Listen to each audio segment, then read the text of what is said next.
17세기 유럽은 발전된 머스킷과 총검, 수류탄을 개발하며 보병의 급격한 발전을 이루어내고 나폴레옹은 공무제를 통해 보병의 다양한 장비를 만들어내는 데 성공하며 전력을 강화한다. 시간이 흘러 19세기 전반에는 소총의 혁신을 이끈 뇌관과 원뿔형 총알이 발명되고 19세기 후반에는 대량 살상 무기의 서막을 연 기관총이 개발되어 1차 세계대전에 사용된다.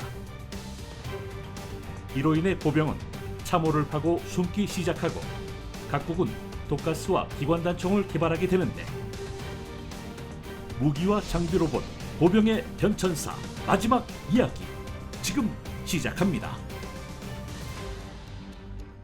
네, 지난 시간에 이어서 보병 이야기 계속해서 나눠보도록 하겠습니다. 그런데요, 그 전에 없던 원탁이 띠용 하고 생겼어요. 마술쇼. 짜잔. 근데 저희가 시청자 여러분들이 좋아해 주시면 그 이야기를 조금 깊게 좀 길게 이야기를 하다 보니까 회차가 넘어가서 저희가 이렇게 테이블이 있는 맞아요. 상태로 돌아왔습니다. 어떠세요, 박사님? 틀린 얘기하면서 뭐가 퍽 튀어나오거나 이런 거 아니죠? 그거 아니야, 삐용. 좋습니다. 좋다는 의견으로 받아들이도록 하겠습니다. 사실 안 좋다고 해도 변하지 않을 거예요. 그렇습니다. 근데 보병들이 이동을 하다 보면 이 영화 같은 데서 보면 지뢰를 밟는 장면들이 종종 나와요. 그렇죠. 그럼 딱 밟았을 때 하고 멈춰서 네. 이거 어떻게 해야지 어쩔 줄 모르겠어. 그런 지뢰 거의 없어. 영화용이야, 영화. 밟는 순간 그냥 터지나요? 유승범 씨가 그 지뢰 밟았다가 며칠 고생하다가 여기 사람 있어요 하다가 안 돼서 결국 툭 쓰러졌는데 안 터져가지고 굉장히 황당했던 안 네, 터져요. 그런 영화도 있었는데 보병들을 참 괴롭히는 무기이자 보병들의 무기이기도 하죠. 언제부터 나왔을 것 같아요? 지뢰라는 게. 지뢰요? 네. 우리나라를 기준으로 보면. 아마도 아니. 2차 세계대전 때 근접신관이 나오면서 이제 약간 지연신관의 발전이 있었으니까 2차 대전 전후? 땡입니다. 아니에요? 조금 더 올라가야 돼요. 조금 더 올라가야 돼요. 아, 더 과거로 가야 된다고요? 네. 그래요? 고조선? 너무 같다. 장군 할아버지께서 곰과 호랑이가 나오는데 호랑이는 지뢰를 밟았다더라. 아, 그래서 사람이 못된 건가요? 호랑이가? 그래서 공그레도 저기 나오다가 한웅이 바위 위에 앉아 있었다. 지뢰 밟을까 봐. 이게 기록으로 보면 조선왕조실록 광해군일기 정초본이라는 게 있어요. 여기 59권 4년 11월의 기사에 파진포라는 내용이 나옵니다. 파진포라는 내용을 보면 아륜철이 돌과 뭐 서로 마찰을 하고 뭐 그런 철포가 뭐 터지고 뭐 그런 내용이 써져 있는데 이걸 다수를 땅에 묻어두면 승패에 변화가 있을 수 있다. 요 내용이 있어요. 크기는 뭐 냄비만하다. 정확하게 지뢰 크기죠.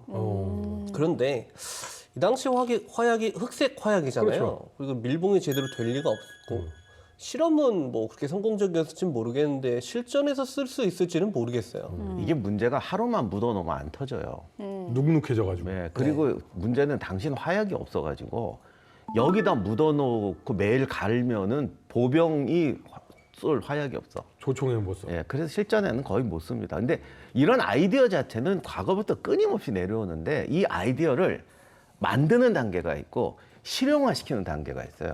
근데 요 만드는 거하고 실용화 단계가 이건 우리나라뿐이 아니라 과거에는 항상 길어. 요즘에 굉장히 짧아진 거죠. 그렇죠. 그래가지고 현대에는 이 지뢰가 굉장히 다양하게 쓰입니다. 방어에도 당연히 쓰이는데 공격에도 쓰여요. 지뢰를 공격에 쓴다는 말 들어보셨어요? 던져요? 그렇죠. 그건 수류탄이잖아요. 대표적으로 한국군이 지금 사용하고 있는 패스캄이라는 지뢰가 있어요. 네. 포병이 탄을 쏘면 그 탄에서 지뢰가 펑펑펑펑 나와가지고 도로에 설치가 돼요. 패스캄이라는 지뢰가 있고 북한군 같은 경우는 땅크 사냥꾼조에 공병이 복종변경돼서 들어가면 걔네가 지뢰를 들고 침투해가지고 우리 한국군의 기동로에 매설을 합니다. 공격할 때. 그래서 퇴로를 막아버리는 거죠. 그래서 공격과 방어에 다 써요.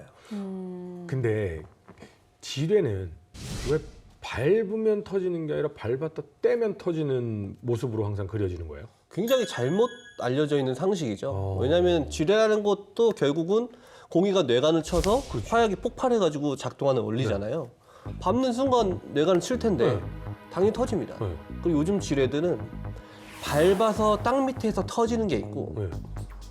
밟은 순간 퐁 하고 튀어 올라가가지고 1.5에서 2m 위에서 터져요. 그러니까 가장 살상력이 좋은 높이로 뛰는 거군요. 그런 지뢰가 또 있고 요즘에는 뭐 대전차 지뢰인데 특정 전차의 엔진음이나 특정 전차가 굴러가는 궤도음을 입력해 놓으면 지뢰가 그 진동과 궤도음을 듣고서 해당 지역으로 대전차 미사일을 발사하는 지뢰도 있어요. 우와. 어떻게 근접 신광과 약간 비슷한 느낌도 있네요.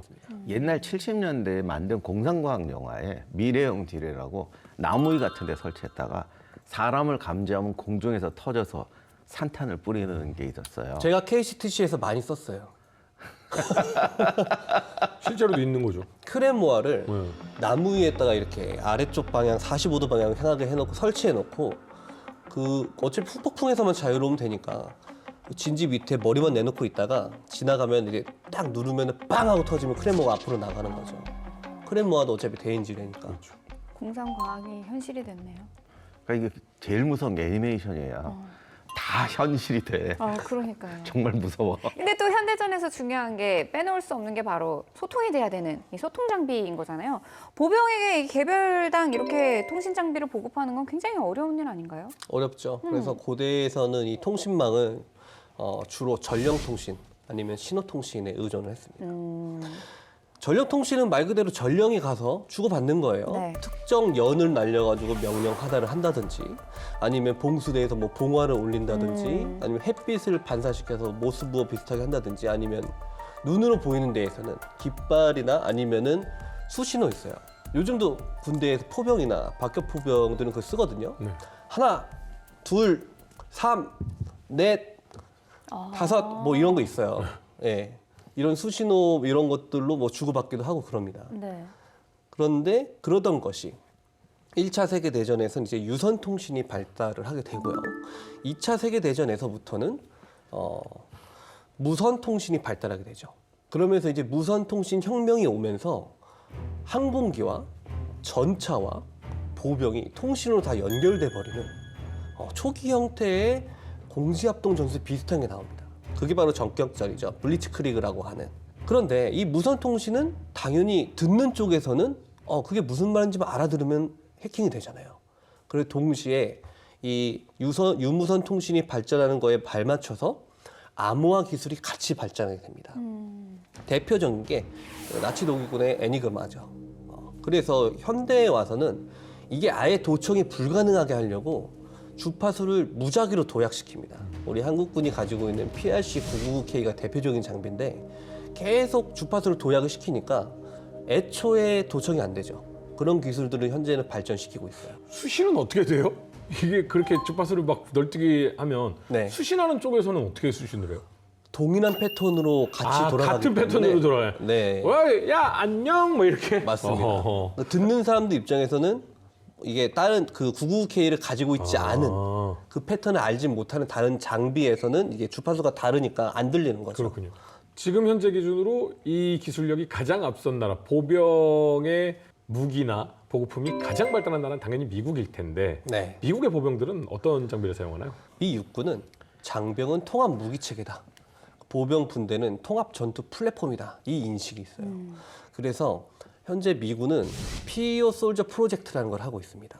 이게 뭐냐면은 총 5가지 항목이 있거든요. 이 항목별로 장구들을 개선 발전하는 프로그램이에요.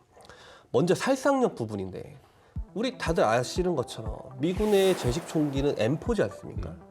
이게 이라크하고 아프가니스탄에서 실제로 써보니까 M4가 좋긴 좋은데 일단은 멀리 떨어지는 애가 적이 장구를 그 사람도 덕지덕지 가지고 있을 거 아니에요? 여기 뭐 탄입대에 탄도 들어가 있을 거고 쏴서 맞췄는데 안 죽는 거예요. 관통력이 부족하니까. 그래서 이 5.56mm 탄의 위력이 부족하다라는 인식이 많이 나왔고 그래서 6.8mm 탄을 사용하는 NGSW라는 프로젝트를 했습니다. 기존의 5.56mm보다 6.8mm가 됐으니까 당연히 사거리와 관통력이 증대됐는데 7.62mm 탄보다는 가벼운 그런 탄을 개발해서 현재 전력화가 진행 중인 상황입니다. 그런데 어찌 됐건 5.56mm보다는 무거워졌잖아요. 그래서 기동성을 향상시키기 위해서 장구류 경량화에 나섭니다. 그러면서도 방어력은 또 유지를 해야 되니까 MSV라는 게 있어요. 이게 그 방탄조끼의 방탄 패널을 굉장히 구역화해가지고 모듈러 방식으로 해서 어떤 건 넣어도 되고 빼도 되고 이런 방식의 방탄조끼를 개발해서 현재 전력화를 하고 있고요. 방탄모도 IBES라는 거를 도입을 했습니다. 그래서 방탄모에 헤드업 디스플레이가 장착이 돼가지고 전장 환경이 다 가셔야될 수 있도록 그런 걸 만들고 있어요. 생존성 측면에서는 SPS라고 불리는 장병 보호 시스템을 발전시키고 있습니다. 방탄조끼는 딱 이 부분이거든요. 상체, 가슴팍에서부터 배까지 여기를 방어해 주는데 이거 말고도 중요한 몸통 부위가 많잖아요. 그런 것들을 지켜주는 VTP, 뭐 몸통 및 사지보호 장구인 TEP 이런 것들도 개발을 했고 빵 하고 터지거나 둔기로 머리를 세게 맞으면 의식이 사라질 수도 있잖아요. 그 의식을 체크할 수 있는 센서 IS3라는 센서를 만들어가지고 그거를 방탄모에 장착을 하고 이런 것들을 개발을 하고 있어요. 의식 잃으면 바로 뭐 이렇게 콱 찔러갖고 주입해서 정신 돌아오게 하는 건가? 아니, 뇌파를 측정해가지고 이 사람이 의식이 있다 없다라는 걸 보고를 해주는 거죠. 요즘에는 이제 뭐 워치라든가 여러 네. 장비를 통해서도 그냥 일상에서도 그건 사실 사용할 수 있는 기술이. 그러니까 그 다음에는 맞습니다. 침 넣는 기술 가지고 여기를 찔러라 뭐 그럼 이렇게 이제 제가 가죠. 자동으로. 허준님이 딱 나타나서 대침을 놓으셨습니다.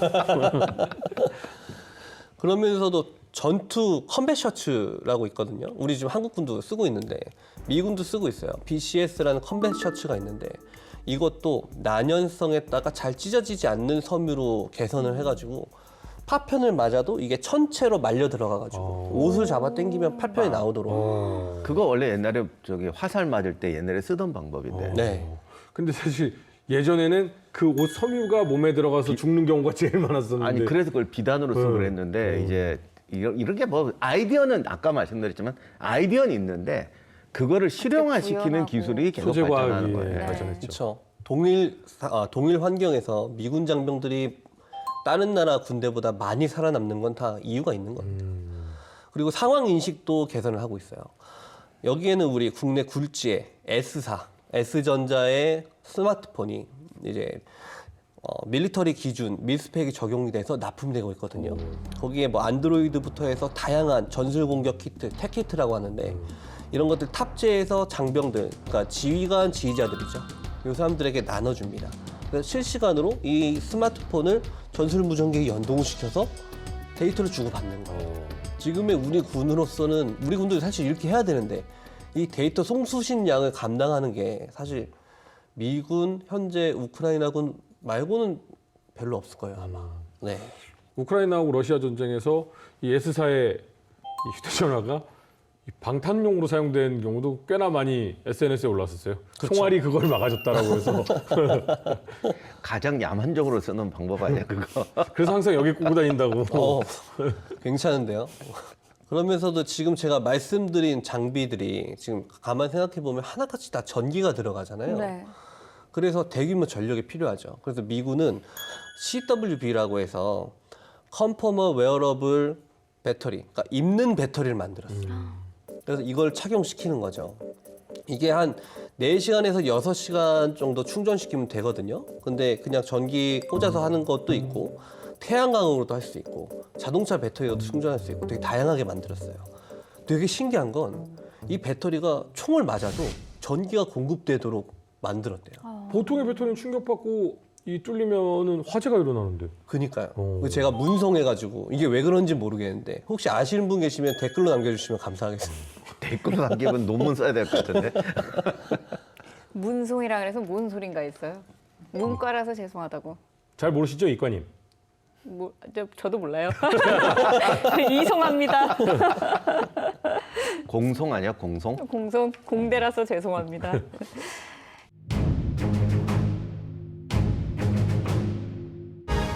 현대전에서 보병의 무기로 등극한 쥐레는 적 전차의 특성을 파악해 공격하는 지능형으로 발전한다. 그리고 유기적인 작전을 위해 필수적인 통신도 전령과 유선, 무선 통신으로 계속해서 진화한다. 한편 전 세계에서 가장 보병을 발전시킨 미군은 장비 현대화 추진 프로그램에 착수하고 있는데 신형 총기와 탄약을 포함해 보병의 전투력과 생존성을 극대화하는 첨단 장비를 개발하여 미래전에 대비하고 있다. 근데 또 이제 미군 하면은 이 전장의 응급 체계가 또 굉장히 잘 돼 있잖아요. 이 부분은 또 어떤 노력을 기울이고 있을까요? 이제 우리 군도 지금 군내에서 굉장히 화제예요. 이거를 TC3라고 하거든요. 그러니까 전투 부상자 처치의 약자예요. 이게 러우 전쟁 같은 대규모 전쟁이 발발하니까 세계 각국에서 이 TC3를 발전시키려고 굉장히 노력하고 있거든요. 보병은 전투원이 전투력의 핵심이잖아요, 중추고. 그래서 이 보병의 생존율을 높이는 게 굉장히 각국의 고민거리인 네. 거죠. 미국에서 기존의 이라크, 아프간 전쟁을 분석을 해봤어요. 분석을 해보니까 이 보병 중에서 전사자의 주요 사망 원인 1위가 대량 출혈이었어요. 91%가 대량 출혈로 사망해요. 바꿔 말하면 대량 출혈만 응급 처치할 수 네. 있으면 어느 정도 살릴 수 있다는 얘기죠. 90%가 넘는 장병을. 그래서 이걸 굉장히 노력을 해서 발전시키고 있는데 네. 우리 군도 이 전투 부상자 처치 교육을 체계적으로 발전시키기 위해서 확고의 노력을 기울이고 있습니다. 먼저 국군 의무학교가 2020년에 미국 응급구조사협회 전문 교육기관을 인증을 받았고요. 그 다음에 부상한 학교에서도 인증을 취득을 했고 최근에 2025년에도 이 TC3 전문교관 양성기관으로서 부상한 학교가 재인증 평가를 마쳤어요. 그럼 약간 의무병 뭐 이 대체적으로 이 사용을 하는 거네요. 아니에요. 그럼요. 의무병은 의무병대로 있고 이 TC3는 모든 전투원들이 현장에서 조치를 하는 겁니다. 모든 전투원. 그래서 지금은 이 모든 전투원들에게 응급처치 키트를 다 나눠줘요. 그거 말고도 훈련용으로 총상지열 키트라는 게 있어요. 저도 이번에 동원 훈련 갔다 와가지고 이거를 연습을 하고 왔거든요. 이게 뭐냐면은 사람 허벅지나 팔뚝처럼 생긴 교보제예요. 네. 근데 여기 그 인공 피 같은 생긴 수액이 있어요. 딱 보면 피처럼 생겼어요. 그걸 계속 넣어가지고 빨리 이거를 이 총상 맞은 부위에 거즈를 집어넣어서 지혈하지 않으면 피가 계속 철철철철 흘러나오는 교보제가 있어요. 그래서 이 그 교보제가 이렇게 허벅지처럼 생긴 교보제가 총이나 파편을 맞아서 찢어져 있는 모양이 있는데 그 안으로 피가 계속 새어 나오는 거를 거즈로 손을 집어넣어가지고 막는 이 연습을 많이 시키고 있습니다. 그러니까 대량 출혈을 막겠다는 거죠. 근데 이게 정말 중요한 게 단순히 생존율, 그러니까 회복률을 높이는 것만이 아니고 병사들이 전쟁터에서 싸울 때 사기에도 굉장히 중요해요. 그럴 것 같아요. 그러니까 2차 세계대전 끝나고 한국전쟁 때부터 이게 제일 잘 된 건 미군이었어요. 그래서 한국전쟁 때 우리나라 국군 병사들 기록을 보면 미군이 제일 부러운 게 이건데 우리는 부상자가 방치되어 있는데 걔들은 내려가면 찝차로 바로 실어가는 거지. 그러니까 한국군 병사들이 보기에 미군은 즉사만 안 하면 다 살아서 돌아온다. 근데 실제로 통계 보면 그때 무기가 좀 약하긴 했지만 굉장히 많이 회복률이 높아요. 그리고 이게 정말 중요한 게 의무병이나 군의관도 일반 의학체계 가지고는 감당이 안 돼요. 한국전쟁 때 미군이 제일 뛰어나다고 했지만 미군도 사람 부족하니까 동원해서 군의관 투입하거든요. 평소에 평소에 부대에서 군의관 하던 사람도 전투에 가니까 발발발. 아니 벌벌이 아니라 어떻게 해야 될지 모르겠는 거야. 가니까 터지고 피나고 총알 박혔는데 이런 걸 자기가 의대에서 배워본 적이 없다는 거예요. 그래서 처음에는 그냥 구경만 하고 있었대요.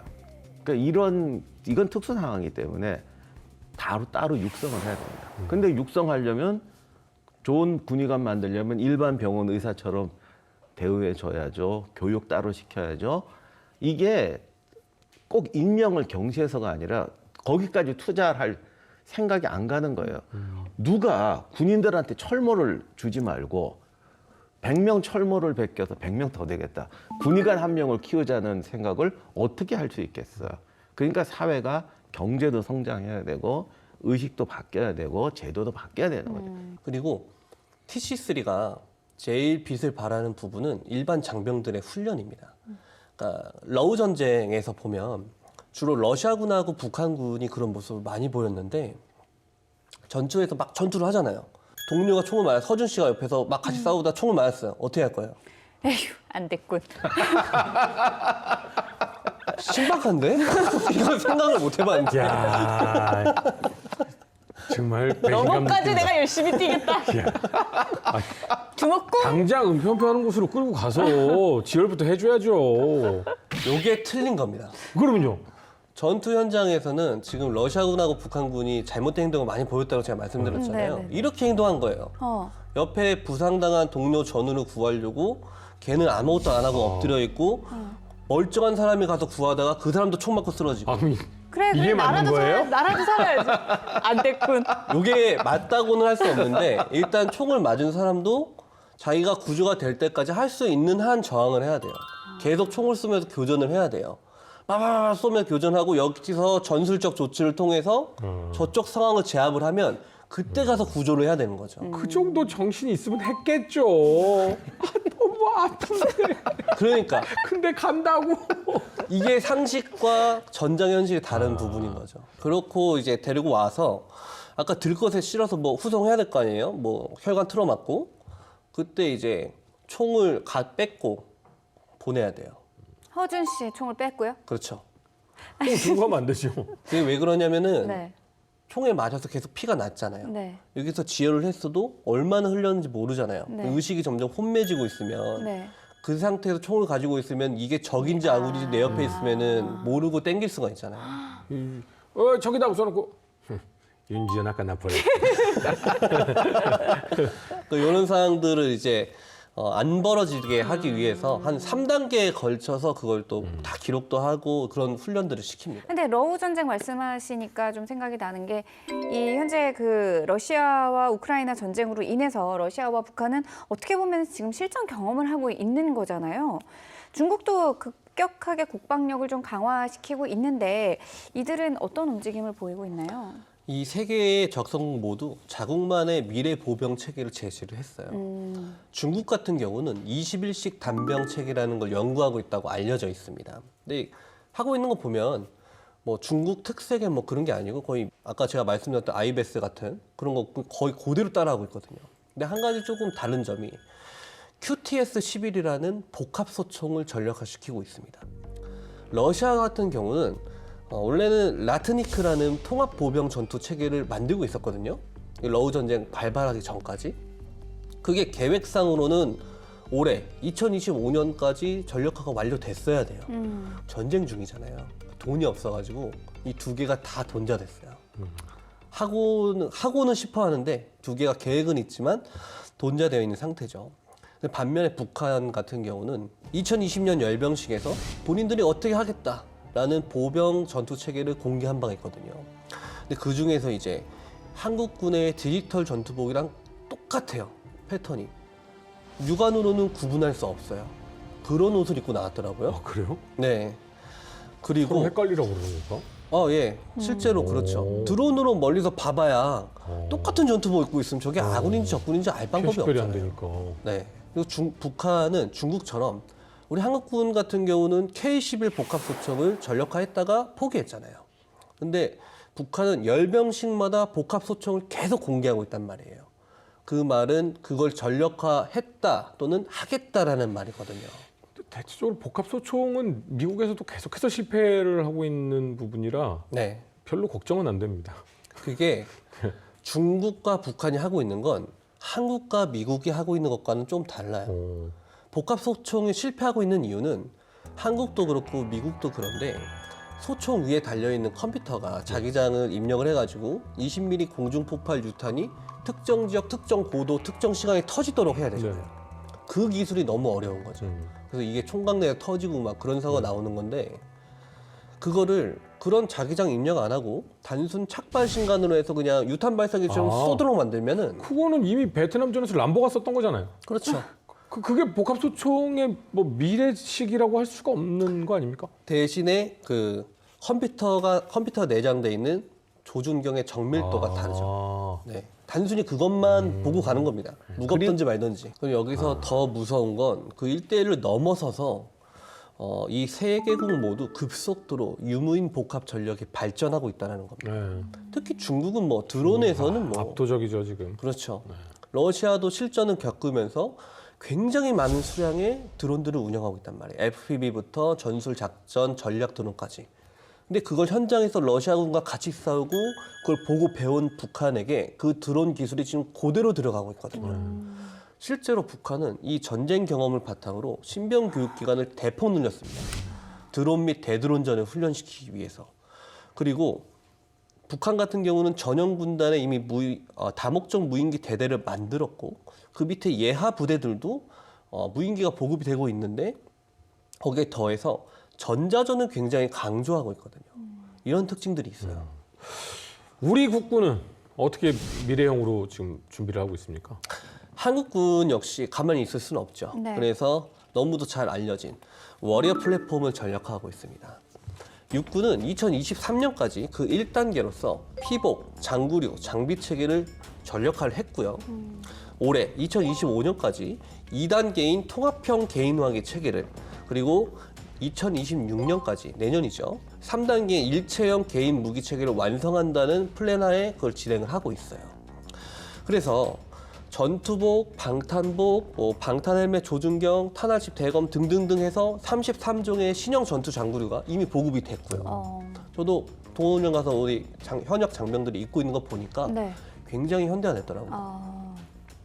그리고 뭐 피하 식별용 적외선 장치, 뭐 3리터 용량의 식수가 들어가는 카멜백 이런 것들도 주고 아까 말씀드렸던 응급처치 키트 그리고 표적 지식이 조준경, 확대경 뭐 이런 것들이 다 이미 들어갔습니다. 2단계부터는 서부전선부터 그러니까 예전에 서부전선이죠. 뭐 블럭원 무기 체계와 전력 지원 체계를 이제 올해까지 완료하는 걸 목표로 진행을 하고 있어요. 나중 가면은 이제 웨어러블 근력 보강 체계 그리고 뭐 초소형 스마트 무장, 지능형 전투복 이런 것들을 다 갖출 예정입니다. 그러니까 영화에서 나왔던 것들이네요. 네. 그리고 여기에 더해서 요즘 드론 위협이 너무 크잖아요. 네.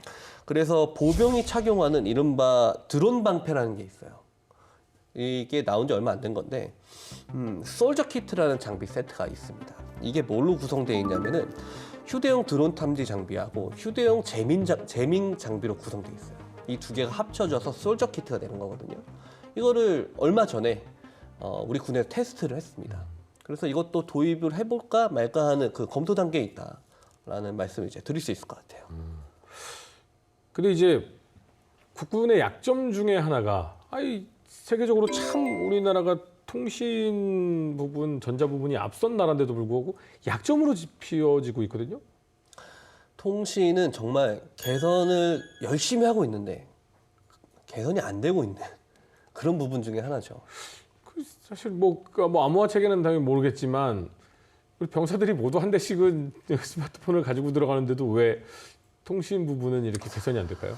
우리 군은 현재 전술통신체계 현대화를 위해서 TICN이라는 사업을 하고 있습니다. 이게 기존에 쓰던 PRC96K보다 더 나은 장비로 전력하려고 하는 거거든요. 그래서 7가지 음성통신 파형 그리고 데이터 통신을 적용할 수 있는 차세대 무전기로서 이 사업을 진행을 했어요. 그런데 2020년 국정감사에서 굉장히 다양한 문제가 제기됐습니다. 왜요?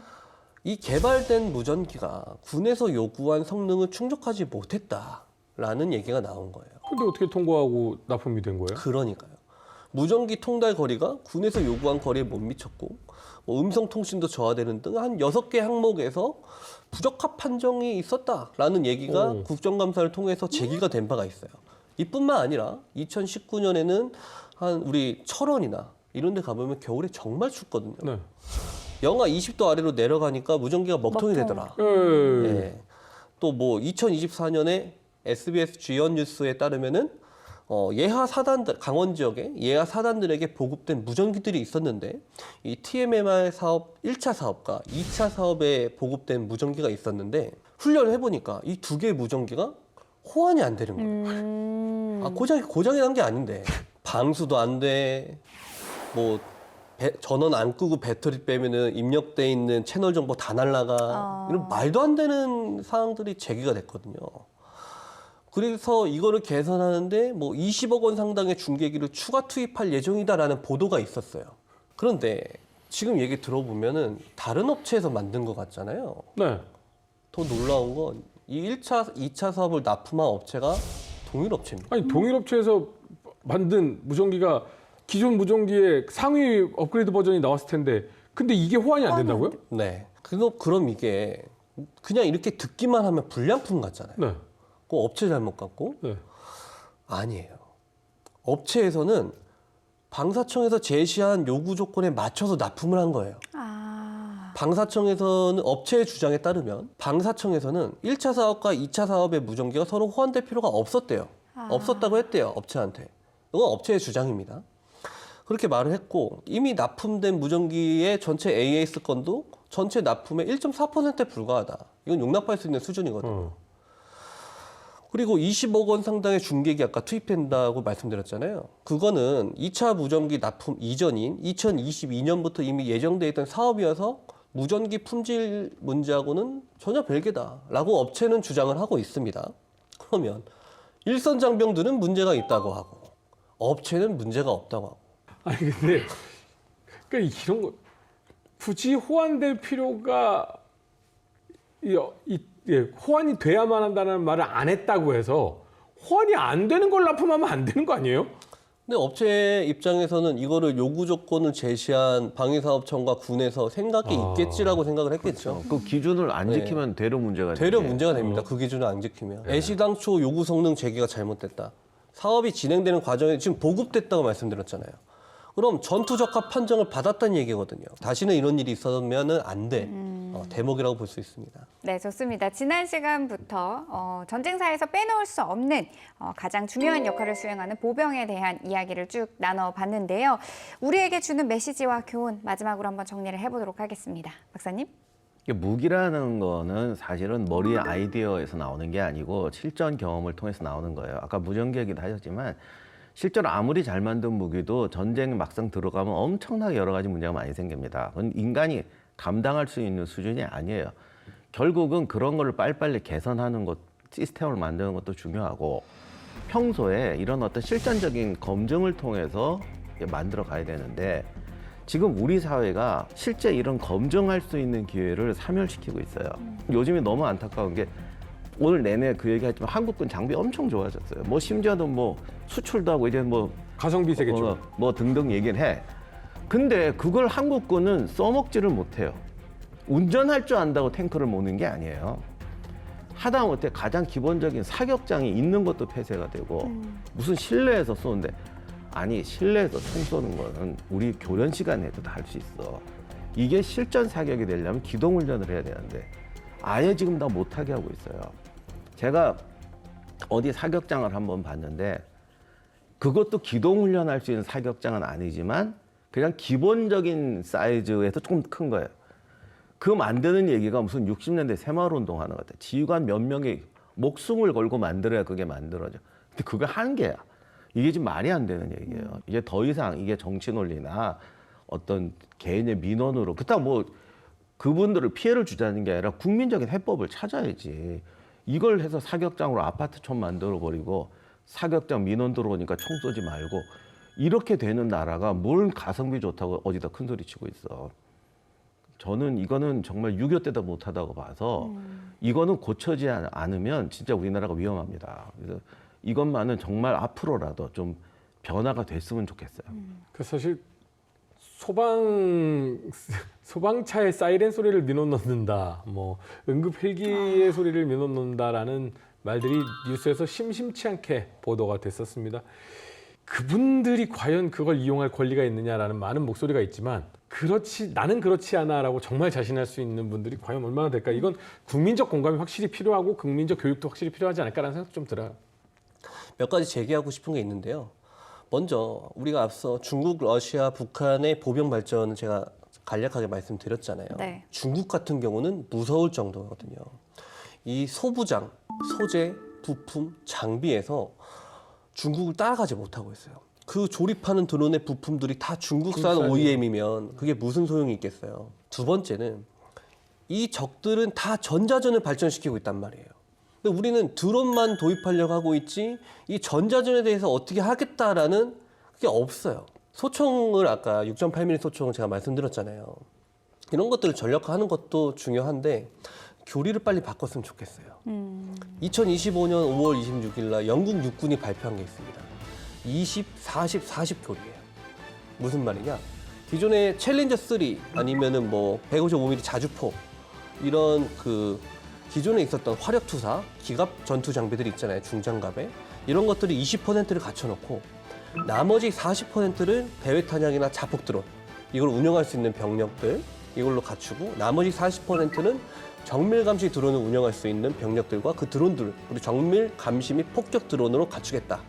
바꿔 말하면 이제 유인 전력은 중장갑과 원거리 화력 투사를 하는 자주포 요 정도 자폭 드론을 견딜 수 있는 중장갑 전차 이걸 20% 정도만 가지고 가장 뺄 수 있는 가장 뒤에다 빼놓고 있다가 80%를 무인 전력으로 해서 이 무인 전력과 자주포의 화력을 통해 가지고 적들을 아주 괴멸 상태 직전까지 몰아붙여 놓은 다음에 이 20%의 기갑 장비가 스위핑 기동 뭐 이런 것들을 통해서 유린 공격을 하겠다는 거죠. 그래서 우리 군도 빨리 이런 식으로 교리 발전이 변화 발전이 필요하다라는 말씀을 좀 드리고 싶습니다. 네, 전쟁 없는 세상을 꿈꾸는 저희 뉴스 멘터리 전쟁과 사람 다음번으로는 더욱더 알차고 재미있게 준비해서 돌아오도록 하겠습니다. 시청해주신 여러분 감사합니다.